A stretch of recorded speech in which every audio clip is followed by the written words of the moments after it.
Bom dia, doutor Marcos. É um prazer tê-lo aqui conosco no CryptoID.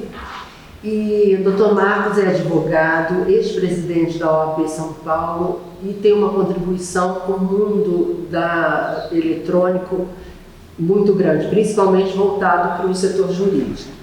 Então, nós solicitamos essa entrevista para o doutor Marcos nos contar um pouco da história dos documentos eletrônicos no contexto do judiciário. Regina, prazer falar para você, voltar a vê-la, falar para o seu público do CryptoID.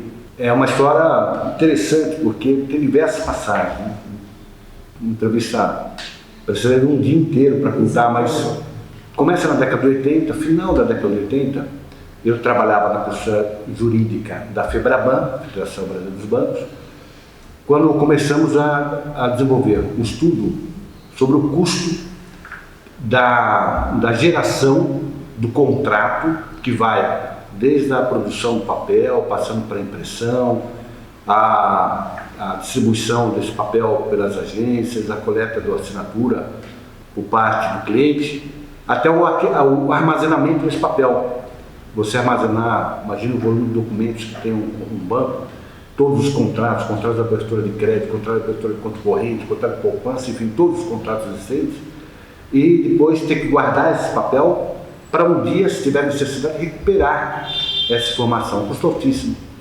E aí, nesses estudos, eu localizei uma legislação da Califórnia, que foi a primeira no mundo, creio eu, que reconhecia valor jurídico ao documento gerado por meio eletrônico, assinado digitalmente com o uso da criptografia de chave pública. Com isso, com esses estudos, nós começamos aí a desenvolver um trabalho não só dentro do sistema, mas fora do sistema financeiro também. Conheci uma outra pessoa que se tornou um amigo e hoje companheiro do escritório, que é o Augusto Macassini, que do ponto de vista técnico é quem mais conhece na área jurídica a questão do documento eletrônico, já tinha também escritos, nós nos encontramos num evento sobre a informatização do Poder Judiciário. E aí começamos a fazer o trabalho. Eu fui nomeado, foi criada a primeira comissão de informática jurídica no âmbito do Sistema de Justiça, que foi na OAB de São Paulo. Eu presidi essa primeira comissão, depois a primeira comissão no âmbito nacional também, que eu também presidi. E aí começamos a elaborar, inclusive, propostas de lei sobre a questão do documento eletrônico. O primeiro projeto, tratando disso no Congresso Nacional, foi nosso. Participamos dos debates. Num desses debates foi de um projeto que se transformou na Lei 11.419, que é a Lei de Informatização do Processo Judicial, onde, dentre outras coisas que nós propusemos e teve êxito, foi ideia nossa, eu que levei para o Congresso, a criação do Diário Oficial Eletrônico. Não existia o Diário Oficial Eletrônico. Imagine você que o Diário Oficial era em papel, o Diário Oficial da Justiça de São Paulo era a maior mídia diária do mundo, era algo na média de 2.200 páginas por dia, e com a sua distribuição física. Então, aquele Diário Oficial que circulava na capital, porque era impresso na capital no mesmo dia, dependendo da cidade, uma cidade mais distante, como Jales ou como Presidente Prudente, Teodoro Sampaio, demorava 48 horas para chegar. E o advogado perdia, num prazo de 5 dias, 48 horas. E se era impresso em Brasília, o Diário Oficial da União, demorava um dia a mais, porque chegava em São Paulo no dia seguinte. Então já perdíamos um dia de prazo e mais, dependendo do lugar, mais 48 horas para chegar no anterior, eram 3 dias. Então foi criado o Diário Oficial eletrônico, executivo, legislativo e judiciário do Brasil inteiro utilizam essa ferramenta importante. Ao lado disso, começamos a desenvolver na prática também aplicativos para o processo judicial. Quando no processo judicial, no começo, era para acompanhamento da informação, não era para prática de atos processuais.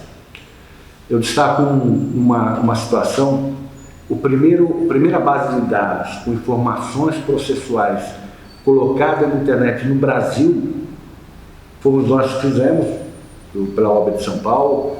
Hoje desembargador Edson Brandão, na época era juiz de direito de Campinas e era diretor da Amages, onde nós pegamos uma base de dados no interior de São Paulo, Ribeirão Preto, e colocamos aquela base de dados na internet. E por incrível que pareça, o Tribunal de Justiça, na época, proibiu. Na época, o juiz que tinha desenvolvido o sistema do Bolsa, ele criou o sistema, que é o hoje aposentado, o juiz Gandini, proibiu de continuar colocando os dados na internet. Foi a primeira vez. Nesse processo, desenvolvemos aplicativos, como eu disse, criamos um modelo de certificado, usando um modelo que outros países adotam, especialmente os Estados Unidos, né, os países europeus, copiando o sistema desses países, e de uma forma muito precária, mas para mostrar que funcionava. Era importante que as pessoas vissem o funcionamento. Fizemos a primeira certificação eletrônica, o Augusto Bacacini desenvolveu o projeto, e esse certificado funcionou durante 8 anos, sem nenhum problema. Dentro do âmbito da ordem, onde fornecemos certificados de graça, sem custo nenhum para os advogados. Nesse processo, chega então a medida provisória 2200, que foi a medida provisória que instituiu no Brasil o certificado digital, o documento eletrônico. Na primeira versão dela, nós fomos os únicos, eu digo, inclusive sofrendo críticas da época, que apresentamos ponderações em relação a essa medida provisória. Tinha conceitos muito equivocados.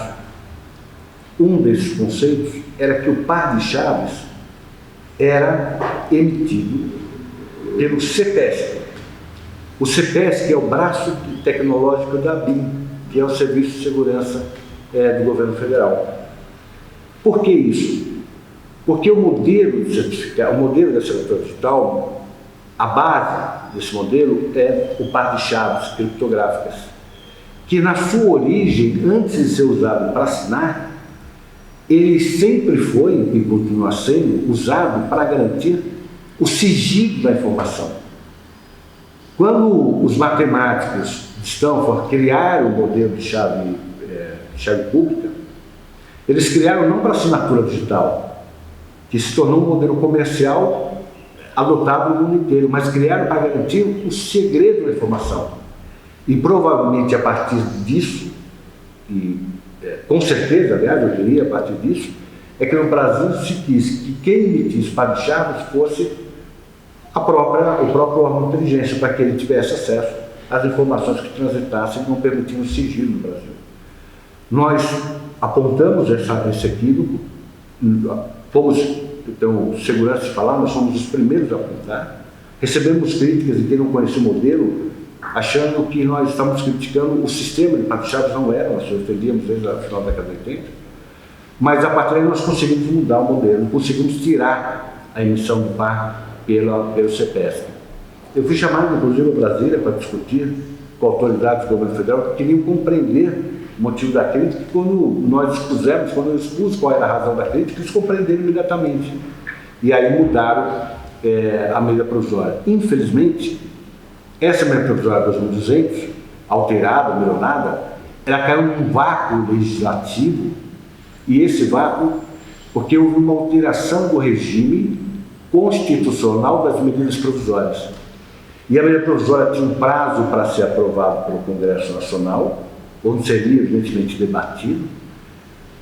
Naquele período curto, quando a emenda constitucional alterou o regime, o que ela disse? As medidas provisórias que estivessem em vigor permaneceriam na vigência sem prazo determinado para acabar, como se nem fossem.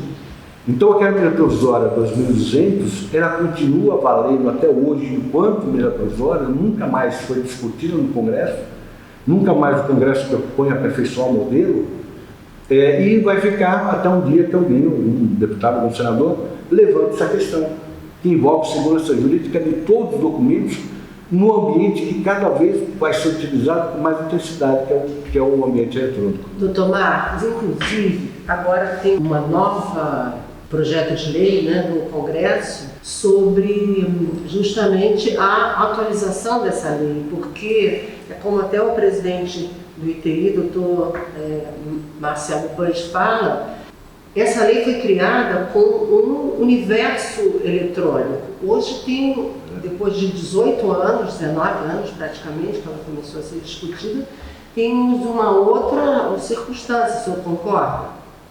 Eu sou um crítico do modelo que se adotou no Brasil.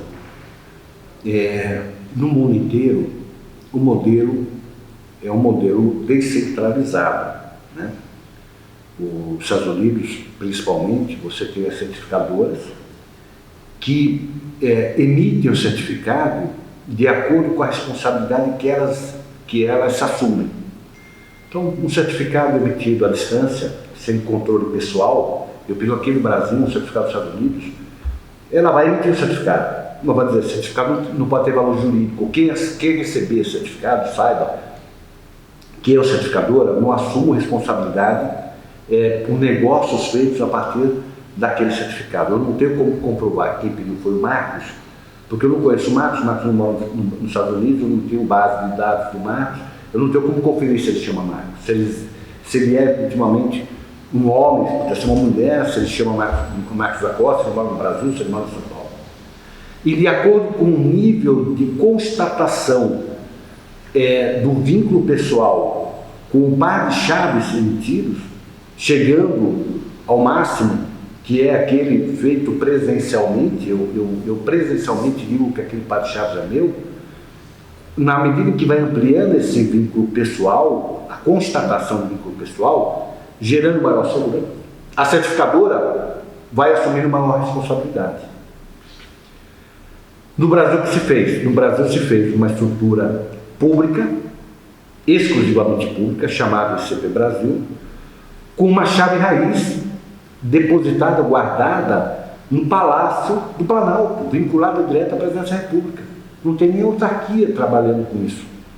Então, fisicamente, a chave raiz, que é a chave que certifica as certificadoras, que por sua vez certificam as pessoas, essa chave raiz, que só tem no Brasil, está depositada direto no Palácio da Presidência da República. Esse é um modelo centralizado que desnaturou o conteúdo dos certificados, porque ao contrário do certificado que ele tem no mundo, que ele é mais ou menos relevante para efeito jurídico, por conta, como eu disse, da maior comprovação da titularidade daquele certificado, usou-se a mesma classificação de certificado, C1, C2, C3, que nos outros países é isso, quanto mais eu provo a minha titularidade, mais é maior o status do certificado, e sendo maior o certificado, a certificadora assume uma responsabilidade maior. Aqui no Brasil se ligou o C1, C2, C3, o tipo de certificado, ao tempo de emissão dele. É um equívoco gigantesco, né? Então, acho importante se discutir. Eu admiro muito a diretoria atual da ICP Brasil, porque das que eu conheci o primeiro, e até era muito engraçado, porque o primeiro presidente, vou me permitir dizer isso, eu fui chamado para participar de debates com ele, e cada vez que eu me apresentava, ele vinha, falava, expunha nos eventos, e quando chegava na minha hora de falar, ele dizia, não, eu estou com horário de avião, eu tenho que ir embora. Ele nunca se permitiu um debate comigo, ele saía do debate. Isso aconteceu muitas vezes. Esse presidente atual, ao contrário, ele tem se mostrado alguém democrático e querendo aperfeiçoar o modelo. Acho importantíssimo, porque esse modelo é o modelo do futuro que vai assegurar de forma efetiva que a manifestação de vontade das pessoas tenha valor jurídico quando produzido no meio eletrônico. Dr. Marcos, vamos falar agora sobre os certificados emitidos por conselhos de classe. Então, recentemente, o Comitê Gestor da ICP Brasil soltou uma regulação nova que permite uma validação diferenciada aos conselhos de classe. Então, eu gostaria que o senhor falasse um pouco sobre isso, e também eu acho que isso vai ter uma liga, né, com o certificado de atributo, coisas que eu acho que o doutor já falava há muitos anos, né? Já defendíamos isso há muitos anos, desde a criação da ICP Brasil. O certificado de atributo é um certificado que não só vincula, através do par de chaves, a titularidade do certificado à pessoa, mas dar uma qualidade a essa pessoa. Então, começo dos anos 2000, nós fizemos uma certificadora bem básica na OAB para mostrar o funcionamento da certificadora, onde nós identificávamos aquela pessoa não só pelo nome, pelo seu CPF, mas pela sua condição de advogado. Então nós dizíamos, essa pessoa é um advogado, em condições de exercer a profissão. Isso, entendíamos, daria segurança ao judiciário, quando recebesse uma petição assinada digitalmente por advogado, e saber que aquele que estava peticionando é de fato um advogado. E daria segurança para a sociedade, que quando consultasse o advogado pelo meio eletrônico e recebesse uma resposta com a assinatura digital daquele advogado, ele saberia da condição do profissional. Eventualmente, um advogado que fosse suspenso no certificado de tributo, se suspenderia também, e se a tecnologia, havia uma discussão se a tecnologia permitiria ou não a suspensão do certificado, que se simplesmente revogar o certificado. E aí ele não poderia peticionar eletronicamente, ele não poderia exercer a profissão eletronicamente, porque ele não podia exercer a profissão, ele estava suspenso, por exemplo, pela ética profissional. Esse certificado de tributo é relevantíssimo para a sociedade, porque dá segurança a todos. Quando vai contratar um médico hoje, por exemplo, que o Conselho Federal de Medicina autorizou algumas atividades curativas do médico ser realizadas por meio eletrônico, o certificado digital de atributo para o médico daria segurança para a sociedade de que aquele que está clinicando, de fato, é o médico. Então, eu acho uma iniciativa bastante louvável, acho que é um avanço muito importante, como eu disse, a atual gestão do CB Brasil tem se pautado por democratizar o modelo certificado. Acho que isso é fundamental para dar segurança jurídica para todos, profissionais e sociedade. E agora vamos para finalizar a entrevista, eu queria que o senhor falasse sobre como seria hoje em dia se nós não tivéssemos o certificado digital para fazer as petições eletrônicas. Exato, porque o sistema de justiça, desde a Constituição de 88, nós vimos uma ampliação de direitos pela Constituição, nós vimos uma ampliação do acesso à justiça. A Constituição de 88 diz, com todas as letras, que é um direito do cidadão ter assistência jurídica, mesmo aquele que não tem condição de pagar. O que fez com que a sociedade tivesse uma maior amplitude no mérito com direitos e na forma de acesso através do direito que passou a ter de acesso pleno à justiça. Então o sistema de justiça passou a ter uma demanda que antes a Constituição de 88 não tinha. E a forma como tem enfrentado essa demanda é exatamente o processo digital, que tem permitido, como nós falamos há 20 anos, tem permitido que o movimento do sistema possa ser feito à distância, não precisa ter o fórum para funcionar. Então ajudou no meio ambiente, ajudou no transporte, no sistema rodoviário, no sistema urbano de movimentação, dá segurança, e certamente ainda mais do que o papel, porque o certificado, porque a petição eletrônica serve certificado, quando o papel não sai. Eu, quando assino a petição em papel, confio na minha assinatura. Se alguém copiar a minha assinatura, já aconteceu muitas vezes, fraude no processo, de gente levantar dinheiro dentro do processo, forjando a assinatura de um advogado. E com o certificado digital isso não consegue ser feito. Então, de certa maneira, dá mais segurança, agiliza, precisa melhorar o fluxo. Porque, infelizmente, isso também foi uma crítica que nós fizemos muito ao judiciário no começo da informatização, é que eles estavam informatizando o fluxo do processo como o processo era em papel. Não pensando no processo eletrônico. Tanto que, por exemplo, eu peticiono hoje e eu tenho que esperar eu peticiono à distância e minha petição em muitos tribunais não entra no processo eletrônico enquanto o funcionário do cartório vai apertar o botão permitindo que, porque a petição eletrônica é um absurdo. Não precisa disso. Então foi pensado, em muitos casos, o processo eletrônico como se fosse processo de papel, só informatizando, só mudando a mídia.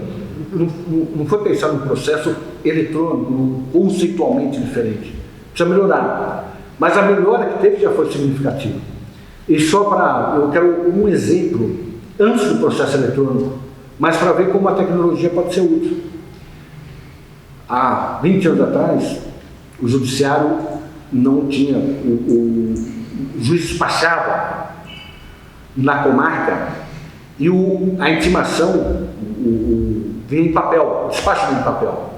Para chegar aqui, você trabalhava na imprensa social, na gráfica da imprensa social, para gerar aquele diário oficial eletrônico de 2.200 páginas por dia. E tinha juiz que, se não saísse no papel a assinatura manuscrita dele, ele anulava a intimação, porque ele fazia questão de sair, que é um absurdo. Mas acontecia isso. Então nós fizemos um trabalho junto à imprensa social. Na imprensa oficial, o presidente era o Sérgio Kobayashi. Na OAB, o presidente é o Rubens Aprobato Machado, o saudoso, o falecido Rubens. E o presidente da Comissão de Informática, a primeira comissão. Nós fizemos um trabalho no Tribunal de Justiça, onde a imprensa social separou 4 milhões, não lembro o valor da época, para colocar um computador em cada vara, não para que o juiz despachasse eletronicamente, como é hoje o certificado, não, para ele usar o eletrônico no despacho, para que a informação viesse eletronicamente, não viesse mais por malote, viesse de forma eletrônica. Muito bem. O primeiro presidente nós não conseguimos avançar, que era o Diceu de Mello. O segundo presidente tornou obrigatório. Aí estavam todas as varas, estavam um computador por vara. A economia que foi projetada na época, calculando o tempo médio de um processo e o número médio de publicações por processo, só da transmissão eletrônica, o cálculo que foi feito é que se economizou no processo 220 dias, quase um ano a menos, só pelo fato de ser eletrônica a transmissão. E a poupança para os custos do erário, o judiciário poupou, tirando os custos do malote, o tratamento do espaço físico para sair publicado, a economia foi de 4,5 milhões por ano. Ou seja, a economia foi maior do que um investimento que foi feito para colocar um computador. Então, quando se pensa na tecnologia de forma adequada, ela traz avanço. E, por fim, só destacar isso. A tecnologia, ela também traz uma vantagem, que é a transparência. Ela eleva o grau de publicidade do ato processual, que é um princípio, um direito nosso constitucional, a publicidade. Ao eletrônico, ao se colocar o ato processual do eletrônico, essa publicidade se eleva em muito, favorecendo o cidadão. E aí esse é o grande ponto que eu queria deixar, a grande mensagem que eu queria deixar, Regina, se me permite. A tecnologia não pode ser usada como instrumento de poder. Ela tem que ser usada como instrumento de cidadania. Enquanto tiver gente usando a tecnologia para fortalecer o poder, ela não vai ser plena, ela não vai atingir a sua finalidade. Inclusive o próprio judiciário. Recentemente o STJ soltou uma norma dizendo que, se não adotar os critérios tecnológicos do tribunal, o recurso não chega no tribunal, o tribunal vai desconsiderar o recurso, colocando a tecnologia como uma barreira para o acesso à justiça. Enquanto o pensamento for a tecnologia usada bem da justiça, do poder judiciário, do poder, ela não vai alcançar sua finalidade. Quando ela passar a ser vista como instrumento de cidadania, aí sim, nós vamos ter um grande avanço na cidadania do país, pautado no instrumento digital. Doutor Marcos, sobre a OAB São Paulo, eu acompanhei bem a sua trajetória, começamos inclusive, a nos relacionar muito de perto. Você ainda era tesoureiro, depois foi vice-presidente financeiro e 2 vezes presidente da OAB, 2 mandatos. E agora, como é que fica? Acabou aquele período, né? Eu acho que a contribuição que eu tinha que dar à ordem já dei, foram 20 anos de ordem. Agora advogando, volto com intensidade maior na minha advocacia. A ordem é um trabalho voluntário. Evidentemente, eu não parei, a minha paixão é advogar, não parei com a advocacia, mas agora com mais intensidade eu posso me dedicar à advocacia, à família. E os aspectos institucionais que eu gosto tanto, a contribuição que a gente dá para a cidadania, nós estamos acabando a montagem, por exemplo, do Instituto Brasil Mais Plural, que é exatamente um foro de debates sobre temas relevantes para o Brasil. Certamente tecnologia é um desses temas, mas com uma visão plural, sem essas paixões que nós vemos nos debates hoje, né? Entre quem é a favor e quem é contra, como se tudo fosse ou de uma cor ou de outra, né? Com uma visão de que é no debate, a partir muitas vezes da divergência, mais do que na convergência, mas a partir da divergência que se faz os grandes avanços. O Instituto Brasil Mais Plural, que em breve vai ser lançado para que todos possam participar da construção de um ambiente democrático fortalecendo a cidadania. Em breve também nós vamos fazer uma matéria sobre isso. Vamos sim, vamos fazer. Doutor Marcos, muito obrigada, agradecemos muito a sua participação e esperem a próxima entrevista. Obrigado, muito obrigado.